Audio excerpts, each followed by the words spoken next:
ওগুলো কি মাছ লাগে না? Hello friends, good afternoon.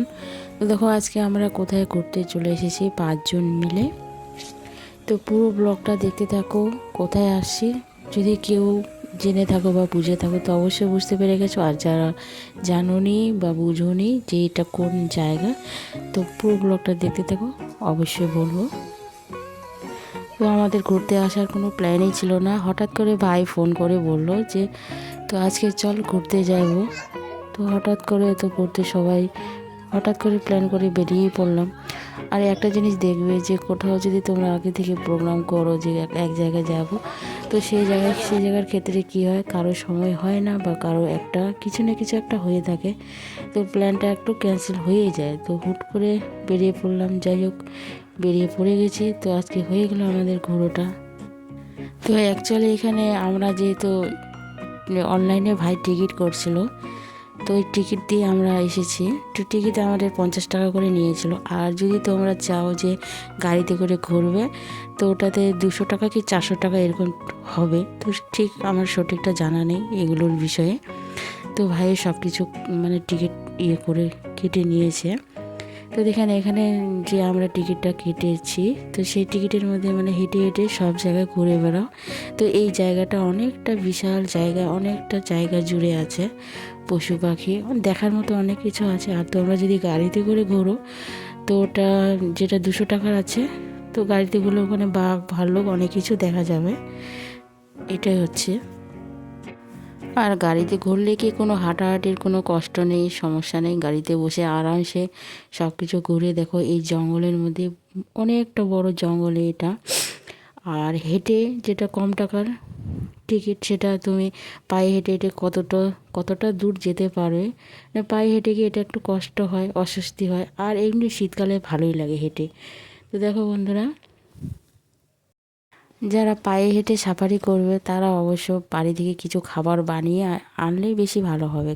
যেহেতু এখানে মানে খাবারের খুব একটা ভালো মানে পরিষেবা নেই নেই বলবো না, আছে, কিন্তু এত টাকা দাম দিয়ে খেতে ইচ্ছে করে না। এই জন্য বাড়ি থেকে যদি বানিয়ে নিয়ে আসা যায়, তো এখানে বসে খাওয়ার মতো অনেক জায়গা আছে, তো ভালো হবে জিনিসটা। আর শীতের দিনে খুব সুন্দর একটা পিকনিকের মতো ছোটো মোটো হয়ে যাবে, ঘোরাও হবে প্লাস খাওয়া দাওয়া হয়ে যাবে।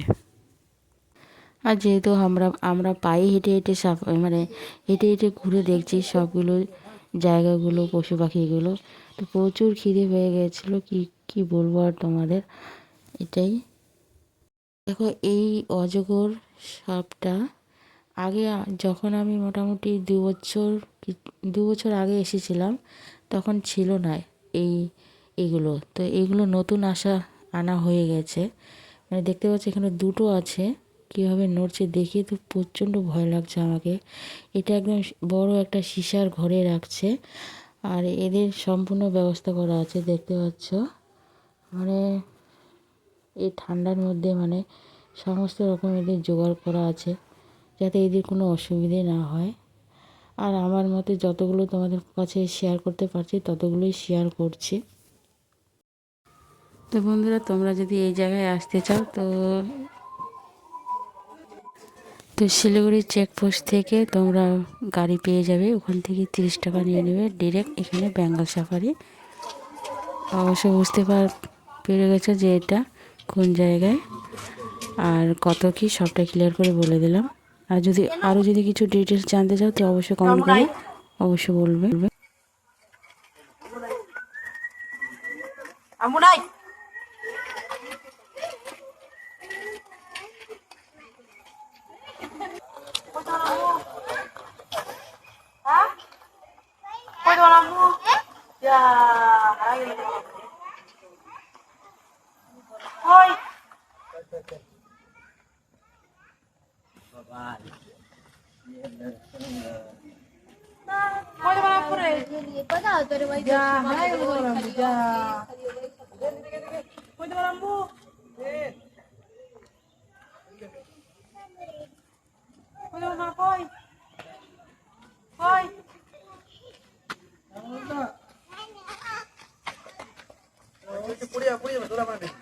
হ্যালো